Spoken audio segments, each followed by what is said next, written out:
శత్రువు ఆకలి కొని ఉంటే అతనికి భోజనము పెట్టుము, దప్పిక కొని ఉంటే దాహమేమో. దేవుడు నీకు ఇస్తున్న అనేక పరిస్థితులను, అనేకమైన క్రియలను నీతోనే స్పష్టంగా మాట్లాడతాడు దేవుడు.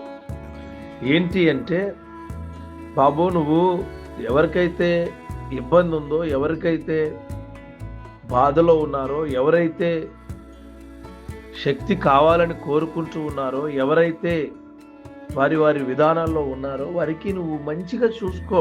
నీ శత్రువు ఆకలి వేస్తే భోజనం పెట్టు, దాహం వేస్తే నీళ్ళి. అలా చేస్తే వాడి నెత్తి మీద నువ్వు నిప్పు కణికలు పోసినట్లే ఉంటుంది.